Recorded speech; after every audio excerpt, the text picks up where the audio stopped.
Hello and welcome to another episode from the Real Talk and Revenue podcast. We have myself, Francesca, the accountant, and we have Jordan, the therapist, and we bring real powerful conversations around building revenue, building confidence, how the mindset works, all different discussions around to help others in business and in their personal life. So listen in, let us know what you think, ask questions along the way, and we'll be sure to answer them. Enjoy.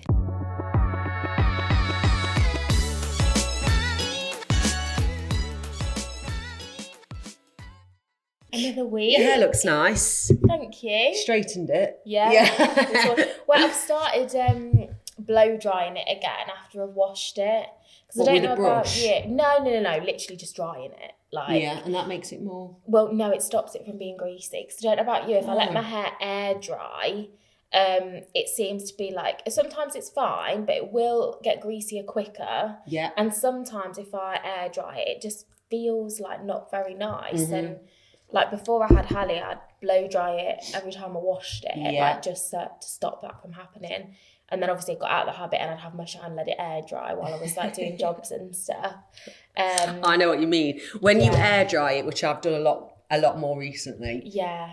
In the last few years, it's so lank, isn't it? Limp. Yeah. It's not as good. I remember going to an event, a speaking event, and I was that exhausted from all the working I was doing and building the business that I got picked up in the morning with wet hair. Yeah. And actually, I looked in the mirror, I was like, bloody hell, but because I put makeup on, it wasn't bad. Yeah. And then when there was a photo later, in my head I had a horrible image of myself, but actually it didn't look too bad. It had a bit of a tussled look, because my hair isn't frizzy like it used to be after having kids. Yeah. Has yours changed? I think so, yeah. Like it's quite broken at the minute. And I've got like a lot of baby hair and like at the back, like snapped hair, like short bits. It's a bit worse for wear, but short bits. Have you got grey yet? I think I've got a few little wispy greys, but I thought I get a little grey hair in my eyebrow, you know. Well, some people do get I have that. to pluck out, and that was pre-Hallie, so. Anyone else get a grey eyebrow hair? Oh, what the hell, yeah. Touch wood. Yeah. I don't think I've got any grey. Really? I only use semi-permanent now, and we're airing it as a badge of honour. I want to tell everyone. I know that sounds daft, and it is. I wouldn't care if I did, because you just colour it. Yeah. Obviously, and we worry about these things, but some people are actually leaving their grey to come through. Yeah. And fair play. Yeah, it's not something I would do. No, I don't know. Would you? Probably at some point, like. Because I just think that's a look in itself, isn't it? It depends on the kind of grey, I suppose. Yeah, I just definitely wouldn't do it. Yeah. I already know now. I'm not really that bothered about, I know things like, I don't know, like, who knows how I'd feel, do you know what I mean? If I was, like, all grey coming through. I think the worst bit, and like, everyone will know this about hair, is, like, the process of growing something out. So, you know, when you start to go grey, but your hair's brown at the bottom, do you know what I mean? Like, that's not a balayage, is it? It's not, I know what you mean. Yeah, but there's a girl that I follow, and she's growing her grey out, and luckily, and even if it wasn't, but actually her grey's coming through underneath first, and and she actually looks really cool. Yeah. It's just not something I would do.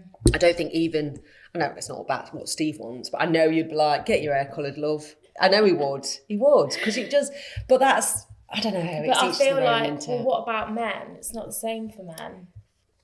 In fact, when they do dye their hair, I think you can tell a bit, because it goes a bit of a washed out brown. Well, I just feel like men get the silver fox and women are subject to that kind of opinion. Women look do you know what I mean? terrible and... Yeah, which I just don't think is true. And again, I think it just goes back to the impossible beauty standards that have been applied to us forevermore. And we spoke about this with the makeup thing last week, didn't we? Yeah. And it's hair this week. It was, I know what you're saying. It's episode 27 and we're on episode 30 today. Really? Yeah. Oh, look at my brain. Yeah, no idea. I know. Because we released it. Because I saw the reel. Yeah. Yeah, because I've shared one on my LinkedIn. Yeah. We're having really good traction, by the way. It's like people messaging me on my LinkedIn now saying, I'm going to listen to that episode. I think it takes time to share that we share knowledge, as in what's the content of this. Yeah. And there's still loads of people behind who've not listened to podcasts, I believe. Yeah. Or watching YouTube. Yeah, that's true. Yeah, I've got a few clients that when I'm like, what about listening to a podcast? text when you go on a walk or if you're doing the cleaning or whatever, and they're like, oh yeah, not really do that, but I'll try it. And then and it's fine. Like, some people aren't podcast people. No. Some people aren't YouTube people either. I know, and it's like, but how old are they? I think it's all ages, you know, still. Well, if I speak to my kids, change, don't they? Yeah, I was about to say, what are they into? They are into, so it's obviously your usual Netflix things and YouTube, TikTok. Yeah. Watching TikTok. The fact you can buy from TikTok's crazy. I've bought from TikTok before. I have, but is it just like all Shein and Temu? Yeah. It's just all China again, isn't it? Which, you know, fine, it's affordable, but, and like I say, I've done it, but I do feel a bit weird about it, the ethics about it. But then I find, I feel a bit odd about it, because I think it's easy to ignore, isn't it? Like where our stuff's coming from and how it's being made. And I think because things are being sold in the UK, people might like blindly assume that, oh, it's fine.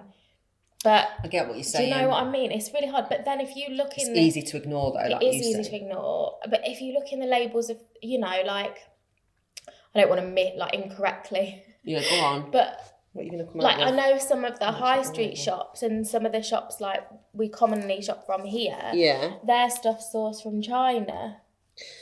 Yeah. I think this is Zara and this is China. And Zara's not. So this is a Shein top, believe it or not. Oh God, hang on. No. Yeah, it is. No, no, it's where's not. that? Oh no, made in China. Just so some of Zara's stuff is like India. There's like, what is it next? Like Sri Lanka. It's happening and offshoring and sourcing. That's forevermore though, isn't it? Like products, isn't it? Yeah. But obviously we spoke about like service stuff before. Yeah. I think that's the way the world's going though. It is, and I think that's fine if the ethics are on point. Like, we should know if like our clothes are being made by children. Like, I just. Oh yeah, when you say it like that. Do you know what I mean? And like Shein and Temu, like people are like, oh, it's a bargain, you can get this and that. Why do you think that is? So would you avoid buying from there? Yeah, I do now, because it just makes me uneasy. Does it? Yeah, but then I'm not completely like informed. Like, I am still ignorant, and like I say, I'll probably buy from like shops in the UK. Like, I'm guessing Primark like are in a similar situation. Oh, of course, it's not easy.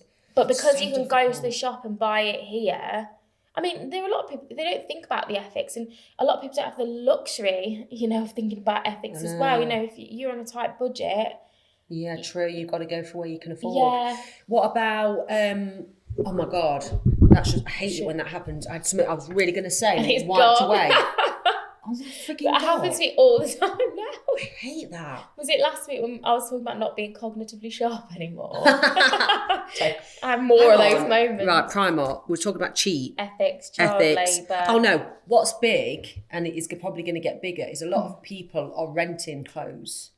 Yeah, do you know what? That's been around for a long time. I know it has. Hasn't it? It's going to become more popular. Yeah.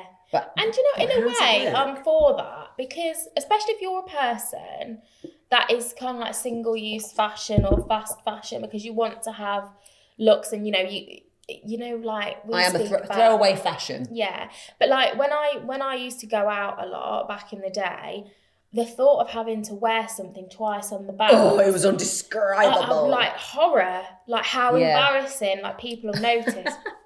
Like they would. What are we like? So if there's people that kind of still a bit like that, they go to a lot of social events and they think, I don't want to wear the same thing twice. That's a fantastic idea, isn't it?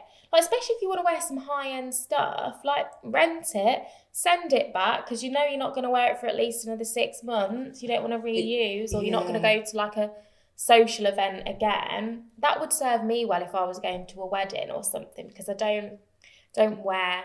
I wonder how much it is to rent dresses then. I've had a look before, and it depends on the brand. Basically. So give me an example of what's the lower fees or. You can rent things for like 30 quid, and I think there was things that were like less as well. You know, say if you wanted to rent like a Zara item for a weekend. Well, you can do that. Yeah, because then you can rent it for like a week. Or like 4 days. I haven't checked this. I don't know. Everything's effort, isn't it? When you got busy lives. It is, but like quick. No more effort than doing like a haul on ASOS and then sending back what you don't like. Which I do a lot of with ASOS. So there you go. Like maybe give it a go and do a little review for us when you've got an event. Yeah, I will. Have I got an event? Maybe later this year that I've got an event. That's I have thought about it, but what? Oh yeah, so we've actually hired 3 people quite quickly, one after another. Yeah. We're going through a bit of our change. And what I've realised is change doesn't happen within a few months. This has been a year-long change. Yeah. And it's just... So for anybody else, basically, I'm now the sole owner of my business. I haven't said it out loud before, but I can say that out loud. And this has happened within a year, a whole year ago. I feel like it feels like forever ago. Does it for you? Yeah. It's almost interesting because I've had to do stuff that I've never known to do before, which is okay. I'm okay with this. And transition a lot of things, and either people are with you on that change or they're not, and that's okay. Yeah. And we're doing a bit of a growth plan, but to get that growth plan, we have to change things internally. So we're changing our whole internal system. I'm giving people different roles. We're changing the way our client managers work. Yeah. Who's helping, who helped put the plan in place and obviously is facilitating the change? Like, have you had some, obviously your team, but have you had some help from external input at all? No, interestingly, I did speak to a coach that's has his own practice and he has for 20 years and his business is $1 million plus turnover and whatnot. Yeah. Even though we don't need to strive for $1 million turnover, and I realise profit is key, not turnover. Yeah. But what I have done, which has helped, is have a board. So yeah, you said about that. Yeah, so I set up the board in June, I think, last year. Yeah. Or May or June, and it was like a managers meeting board. So myself's on there, and then 2 client managers, or managers, I'll call them, not client managers. One of them, they've both got slightly different roles, but they are managers. And then, so we took over that, and then I brought on Steve from a commercial perspective to give us a bit of he's really good at going, well, no, this, try think of it like this, try and think of it like that. You said about that, didn't you, bringing him on, and because his brain operates so differently to yours as well, which is helpful. You really need helpful. That, don't you? Yeah. So we have a meeting every month. I go through figures. We go through the cash flow. We put in potential employees. I've done an organisation chart that will adapt. Yeah. I did all that all over Christmas. So I know that sounds daft when people shut off, but it helps me. It's something that will drive the business forward. And I'm not saying it's perfect, but it's working. Yeah. And it's something I've wanted to do for a very long time, but it's uncomfortable. Yeah. So people have avoided it in the past, and that's why it wasn't working before to why it's going to work better now. Yeah. Even though some days I'm like, oh, imposter syndrome. Yeah. And fear of the unknown. Is it going to be okay? Yeah. Yeah. Because it is change, isn't it? And you say, you've got a vision and you believe in it, but there's always the risk, isn't there, in making change and and negotiating, taking on team members and negotiating salaries. Yeah. Thinking what salaries are working for us rather than going, well, what's the industry doing? Okay, you have to have some guidance. I'm not saying you don't look at all, but actually what works for you. Yeah. Don't have to benchmark it against another company if you don't want to. No. Be unique. But also I've realised you've got to help your team develop, grow, and let them be vulnerable and open with you. Yeah. And that's a learning curve as well. So that's really exciting. And then today we was going to talk about procrastination. Oh yeah. And it's actually interesting because I could have a year ago procrastinated doing this because it's going to be hard. Yeah. It's hard things or scary things that we procrastinate on, do you think? Or it could be mundane stuff. What is it? Yeah, it could be anything. I had a day yesterday that ended up with quite a lot of procrastination through it. Talk to us about it then. Well, it's funny, isn't it? Because I think there's a nice little graph that I've got of this somewhere. But we thrive on like an optimal level of like stress or challenge, like however you want to frame it. If you fall below that, you become kind of like bored and unfulfilled and a bit sluggish. So true. And if you go over it, it's overwhelm, you know, kind of like burnout, that sort of territory. So there is this optimum window of, you know, being able to feel challenged, like we're adding value, we feel fulfilled, you know, we've got some level of like a sense of achievement in some way. Yep. Do you know what I mean? Yeah. And so basically I had a day yesterday planned that was like fairly busy, just like comfortably busy for me, that would have kept me in a, you know, level of like flow and momentum over the day. Anyway. Was it a Hallie day? No, it was a work day. So where was Hallie yesterday? Italian. Oh yeah, because I saw it on Netflix. Yeah. Oh, did you see that video? Oh, I loved it. So cute.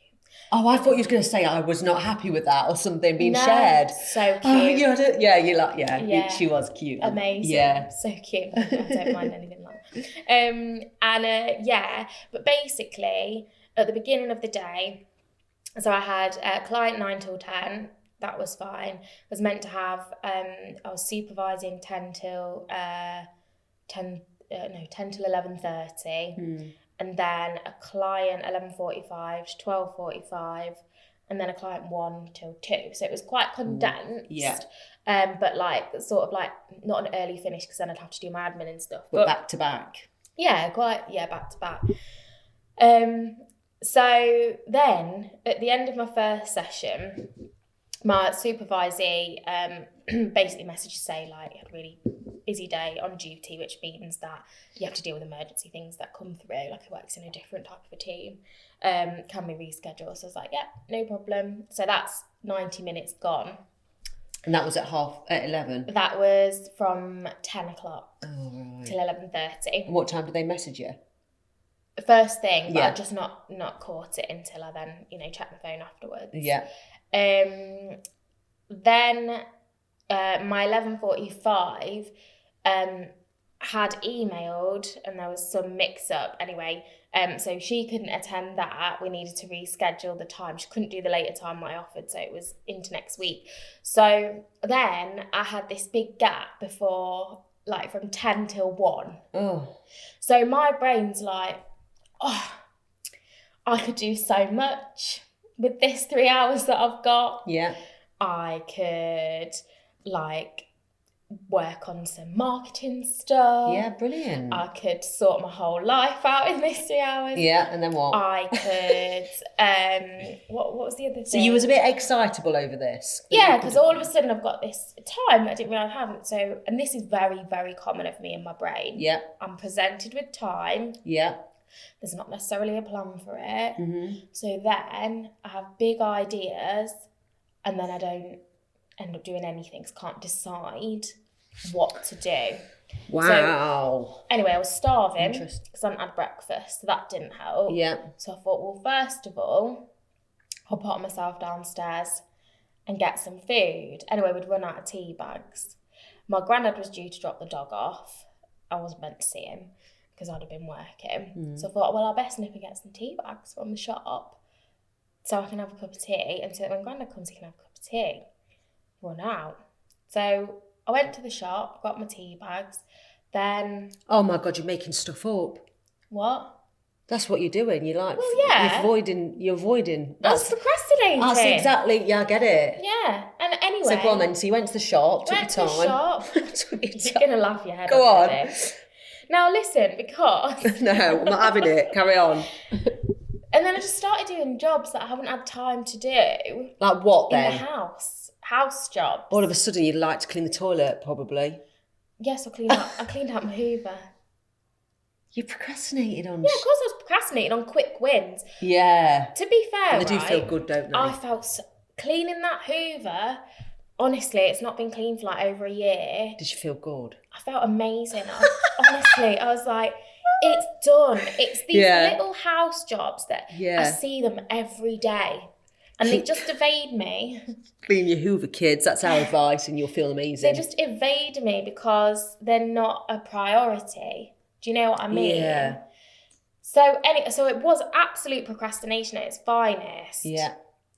But it's this niff-naff and trivia that helps you feel like you're doing something productive, but you're still avoiding the stuff that is going to be most helpful. And in your brain and in anyone else's brain... I could have cleaned the Hoover, couldn't I? And then I could have, like 20 minutes, and then I could have been like, right, that's done, so I'm off onto the next work task now.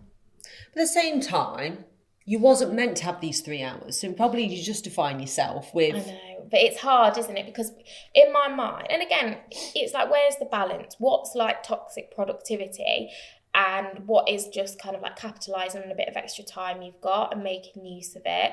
And what is, like you say, being like, oh, I shouldn't have had these 3 hours. I'll read some of my book that I've been wanting to read for ages, because I always say I haven't got time to finish my book. Well, yeah, I did have time, didn't I? Could have sat down and read for an hour and a half, 3 hours. Could have done that. Like... Yeah, like, I get it. I very easily procrastinate. And so how long did all that take you then? How long did it take to clean out the Hoover? It's a 10-15 minute job, isn't it? I think it took about 20 minutes because it was bad. Like, I had to take it all apart, like remove all the crap out of it, take every bit off it, do you know what I mean? Soak it all in the sink. So you did all that, fine. Scrub it, leave it outside to dry. Did no marketing? No, not a single thing. Not a single We're laughing, thing. But I'm It's not even like I don't enjoy that either. Like, it's not like I hate that job. It's not. I'm trying to think what I procrastinate on. You know what I do find helpful, and I've said this to you before, and I understand why you didn't have this in your diary because you had other things in your diary, but I do put stuff in the diary, and you know, if it's there, because I'm quite disciplined and feel like someone's going to tell me off if I don't do it, I tend to do it. Yeah, and I've done that with a couple of things. Like, every Tuesday morning I have like a project 90 minutes now. Cool. And I use it accordingly. And I respect it. Like, I get up and walk the dog before, and I make sure I'm sat on my desk for that time. So when's your marketing in your diary? It's not.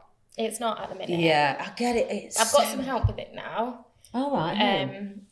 Someone that was recommended to me by another therapist. Yeah, okay, cool. So basically, I messaged her to say, like, I noticed her following was really growing organically. Yeah. And I said, she's my supervisor, and I was like, your grid looks so nice. I love it. Like, I set it. Are you doing it yourself? Yeah, and the content, I was just loving all of it. Yeah. And she was like, no, I'm not, to be honest. Like, this is who's helping me. And I was like, oh, okay. How much does she charge? £30 an hour. Oh, right, she does it at an hourly rate. Yeah, but I thought that's all right, really. Yeah. And she said to me, like, we had a meeting, she was like, what do you want, etc. And she just said, like, that will take me no more than like 2 hours a week to sort that for you. Oh, right, okay, fine. Which, you know, like, if you look at over the month, yes, it's like, what, £200 odd. Yeah. What is it? What is it, 2 hours a week? Yeah. Or a week? Yeah, 60 quid a week. Yeah, so 60 times.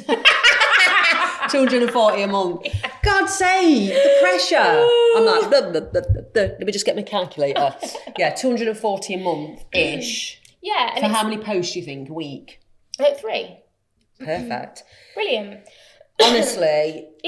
And what have I said to you? Yeah, and I felt uneasy about that because, as I've said to you before, like, because of my hours that I'm working, like, I'm not earning a lot of money. Yeah. Do you know what I mean? But I thought, do you know what? I think I can take on a couple of extra clients, and I'm doing a couple of other bits if I need to. Yeah, but you're earning great. Have you started on it? Yeah. Can I have a look then? Yeah. She posted one. Was it yesterday or the day before?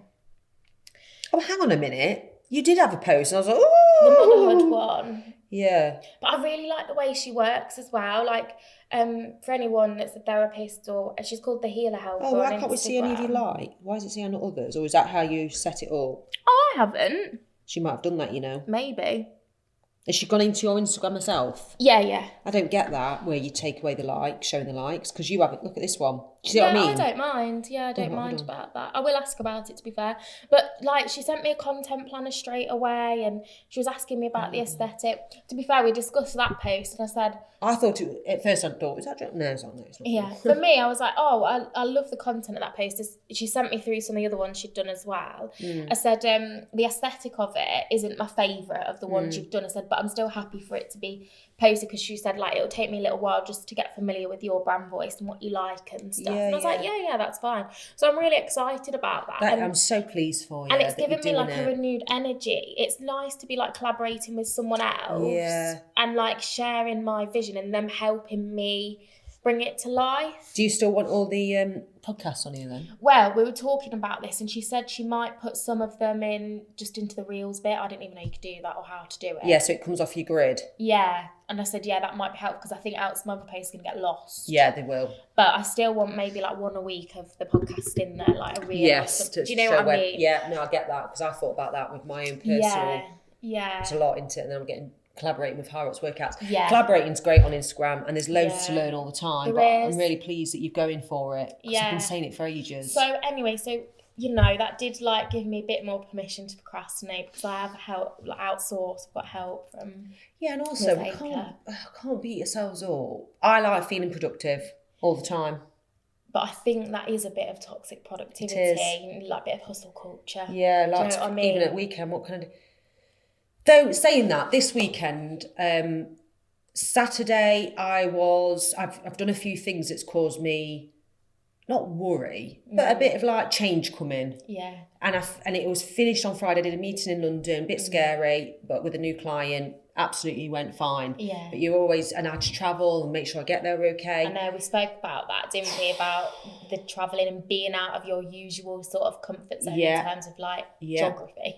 Exactly that. And I had I had a meeting on Monday that I was nearly late for because traffic was bad in London. Then one on Friday. So they're not the best days to go either, on a Monday and a Friday. No, Friday, no. But it was fine. And I got back late though, I'm not going to lie. So Saturday I still felt very uneasy. Yeah, like the residual anxiety. Yeah. A bit like, what's the outcomes? Anyway. Yeah. So, but Saturday morning, it's so easy to lay in bed and just go over it and over and over it. But actually, I did a high rocks class at 9 that was also an uncomfortable move. I know this sounds weird. Yes, I did. I do find them uncomfortable because they're not a plan. It's not, turn up and see what happens. It's the control, isn't it, again? So the reason why I put myself through that was to show that you can still do hard things. Yeah. Go for it. You may as well. Sorry, but I'm just... Being a mum, Miss Rachel is in my brain at all times. Who's Miss Rachel? She's for like babies and toddlers. It's hilarious. Oh, that bloody programme. Yeah, and she goes, "You can do hard things," which is lovely. We can do hard things. I've said that loads of times on LinkedIn. We can do hard things. But it's true. It's so nice that she's starting that from an early age. Anyway, sorry, it just literally as soon as you said that, I'm like, we can do hard things. We can. Oh God, I'm having a good old stretch. We can do hard things, and a lot of the time I need to put money where my mouth is because I say it. I'm the sort of person that wants to show if I can do it, you can do it. So I did the class. Did it make me feel better? Yes, for a bit. Then it was there again in the afternoon. Anyway, that was it. We chilled out all afternoon. Watched crap on the TV, Married at First Sight Australia, something random. Yeah.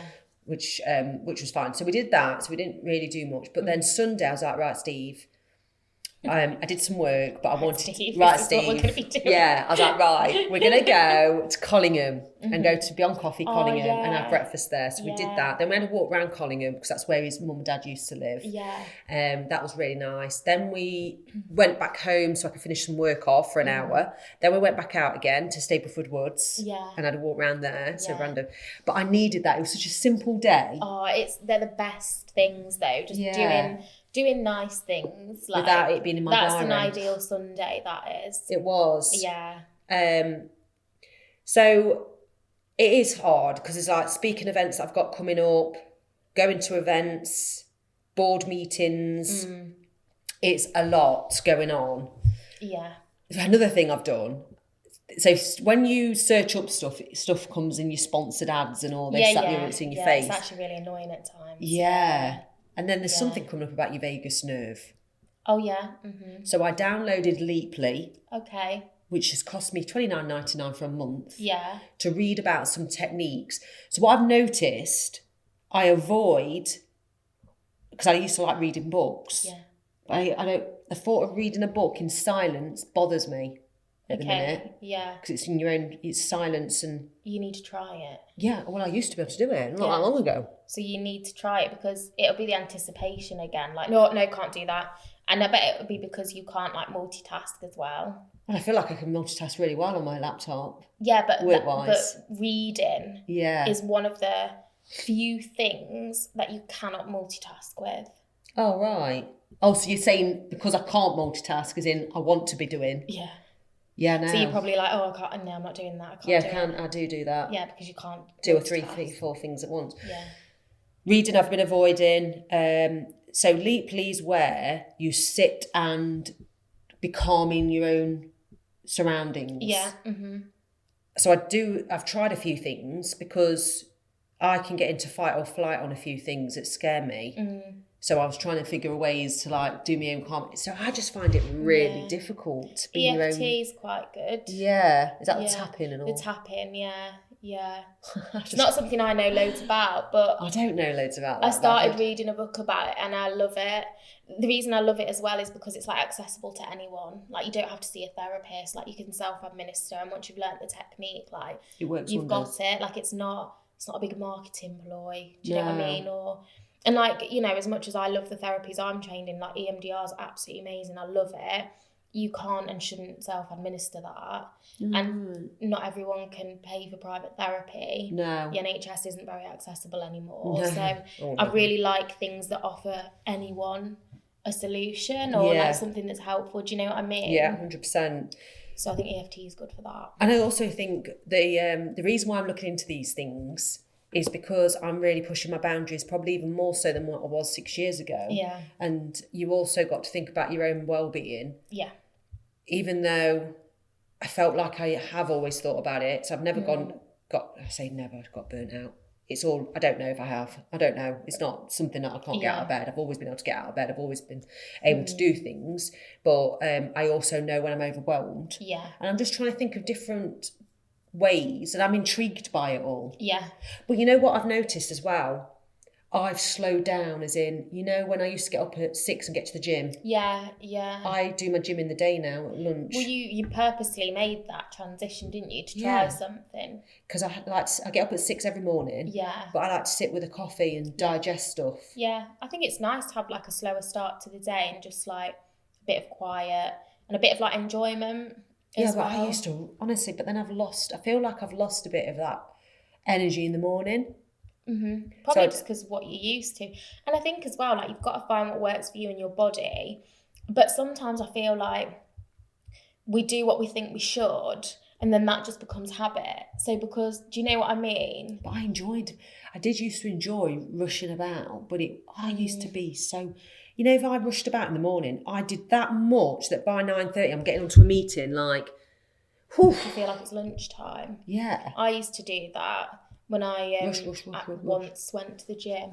Yeah. You know, when I used to do the morning boot camp. Yeah, squeeze everything in. Honestly, if I look back like 2022, and I look back at it quite fondly in some ways because I felt very good around that time. Yeah, I remember. And I'd get up some days at like 5 o'clock and I'd have like my whole house cleaned before then I'm going to the gym. And then like you said, I'd be logging on to work at 9, but it gave me so much capacity for stress. And at the minute I've got none. I say none, like that's not fair, but like... No capacity for stress. I'm very much less tolerant of stress at the minute. Yeah. Because I'm not really doing much to expand my capacity. Yeah. Do you know what I mean? Like exercise is amazing for that. Like it just gives you clarity. Yeah. You know, it's really good like for mental well-being as well as physical. Yeah. And that was my primary driver always for exercise really, was for the stress management side of it. It's so true. I feel like I could do so much more. Like I had like 7 clients a day some days, and you know, at night I'd be like, busy day tomorrow, and then I'd get up and go to the gym, and I'd be like, doesn't matter, like I can do it. I'm looking forward to it. I've got so hang on, what you're saying here then? That I would like to get that back, get moving. Yeah, for that reason, to feel to have more capacity and more tolerance to absorb things throughout the day. So the reason why I've changed from morning, and I still can't believe I've done this. Yeah. There's no way. Anyone that knows me, I used to be up, gym, posted on LinkedIn a video, talked about it. Yeah. But with high rocks, and I need to get fuel in my body, and otherwise I'll be eating at 5 in the bloody morning. And I think that's why I was saying, like, you've got to do what suits your body, and also like your training style. And obviously, if you look at a lot of the research and literature in terms of like women's hormone health, fasted training isn't necessarily recommended. And I used to fasted train all the time. But sometimes it is practical as well. Like, you know, to just get it out of the way in the morning, you get the benefit of that. Yeah. But you can't do all types of training optimally in that state, can you? You know, so again, like, there's a lot. And again, like, you don't have to look into all of it. Like, it's whatever works for you in your schedule. And if you're feeling good from it, brilliant. And it's working for you, like, you don't have to optimise everything all at once, do you? Like, you can't. No. That becomes overwhelming at times. And, you know, because I've building a business, and I know how hard it is, and I share the highs and lows on social media, and it's that classic when you see others absolutely smashing it on social media, it can give you that feeling like, I am rubbish because I'm exhausted in the mornings, and she's off going to the gym and blah, blah, blah. Yeah. But you have to reframe it and actually say, well, I choose not to go to the gym early in the morning. And also, like, you never know somebody else's, like, lifestyle and experience. I think I did a post about this ages ago. And it's like, at the minute, I'm a mum of a 1-year-old. Yeah. So going to the gym I'm never going to have the capacity that I had in 2022. Because my life was completely different. Yeah. I was single. Yeah. I was working for myself. I didn't have, like, a child. Yeah. I had ultimate control of everything, and I didn't have to think about anyone else, really. Yeah. Like, there are certain variables that just naturally change your capacity. Like, I'm looking after a 1-year-old and a human, so that takes a lot of my time and energy before I've even done anything for myself. And it's your priorities again, isn't it? And that is fine. It's accepting that and not fighting against it, being like, oh, I need to be hustling and doing this and that. Like, no, like, where are your values? What's most important for me personally right now? It's Hallie, like, and God, I know. And I know with having kids, one of my priorities was still train. Yeah. And that's okay too, isn't it? Absolutely. And, you know, don't feel like you can't. You can fit more in than you probably allow yourself to believe, and it is priorities. But going back to procrastination before we finish, is there anything you can share of your learnings, 2 tips that would help people who procrastinate? What, as an absolute hypocrite? No. But yeah, like, I think it's just, we're all human, we'll all do it. Yeah. And ultimately it requires, like, taking action. So one of the things I was going to say for me is, like, on my agenda is to just have a small list of, like, ongoing things and break them down. So, like, if I've got, like, marketing bits to do or some admin bits to do, I'll put on there, for example, create a new email about the retreat to send out, whatever. Because that's more specific than to drill into. Yeah, and then, like, just have a list of, like, 3 things. Once I've completed those, add the next 3 things, so that when I have time like that, I can be like, right, what's the next thing on my list? Okay, I've got an hour, I'll crack on with that. Because at the minute, my brain's like, 3 hours, what could I do? What do I need to do? Well, I've got to do this, but where do I start with it? So it is just a little bit of forethought. It's so overwhelming. Breaking tasks down and itemising them. Not everything, as I say, but, like, just 3 at a time. Like, what are the next 3? And then just have them sat there. This is what I'm going to do.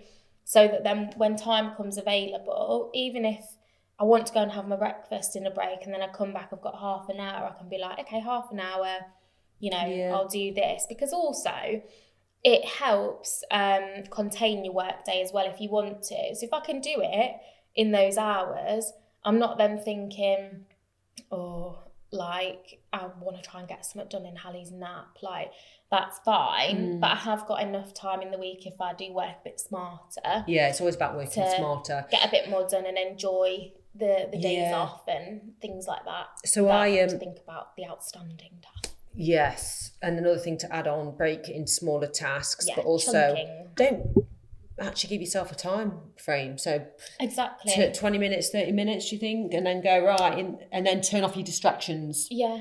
Yes. Because we all make excuses when your phone, I've done it, your phone flashes. That's another thing I was doing, just voice noting Roxanne. Yeah, because it's... As I was going round, just chatting away, listening back. But then allow yourself, it's that balance of allowing yourself to have your normal for an hour or two, do your normal house chores. Yeah. Which I avoid. Because there is a sense of achievement in that. And oh God, my environment really impacts my stress levels as well. It's very common for women. And also, as a reminder, if you listen to this, good things do come if you put the effort in. Yeah, so but it doesn't all have to happen today or this week. You can time it in a way that works for you. Slow and steady is fine if that's what you're working with at the minute. Yeah, but I also, those that are striving for more, it's going to be uncomfortable. Yeah, absolutely. And to get anywhere in life with stuff, you have to do the things that are actually uncomfortable and you don't really feel like doing. Yeah, so absolutely. That, you know, procrastination is there for everybody and it will happen, but actually think about your end goal and go, is even me sitting here doing the bin, is that going to get me to that goal? No, so get on with it basically. But that's my harsh tactic to myself. That's probably not right for everybody. It's not, but I think as well, like it also comes from I can't remember, Instagram, amazing. And it was like, must be right then. I know. Insta therapy and all that. Yeah, Insta therapy. And it was talking about like if you're employed in a job and someone tells you to do a task like okay, I want you to work on that admin task, or if you work in a restaurant, I think the example was like your boss tells you to take the bin out, or you need to be in work at 7 a.m. You do it, but when you tell yourself, I'm going to start a YouTube channel on Friday, and you don't do it, I think they were saying like that's a level of sort of like almost like disrespect for yourself. Like it could be like lowered self-worth. So that's why people need permission. Yeah. And it's so interesting you should say that, whereas... valuing yourself and your time, isn't it? And which I do, which is great, but I don't know... I want more people I see it in others that don't value their time. I'll just do that for free. I had a chat with June about it, and I know she won't mind me saying, and we've worked out that why do we keep doing that? So you've got to put value on your time to then help your business, and I've definitely done that because I wouldn't get anywhere if I didn't. So if you've got goals and you're striving for more, well, one, you can reach out to us and ask us something. We can talk about it next week. But you need to be able to see your worth, value your time, because a lot of it is self-belief. And I've got told before, and I'll never forget it, you can't build a business on self-belief alone. Obviously, I know that you can't alone, but a lot of it comes from the self-belief in to be able to start, because a lot of people can't. It's freaking hard. Yeah, definitely. So you could talk about this forever, really, couldn't you? There's so much psychology underlying it. Let's talk about self-belief next week. I'll put that in. I can't do it on my phone. Right, that's going in the diaries. As always, thank you for tuning in. Please follow us on Instagram, Real Talk and Revenue. And we love you loads. Follow us, subscribe. That's me kissing.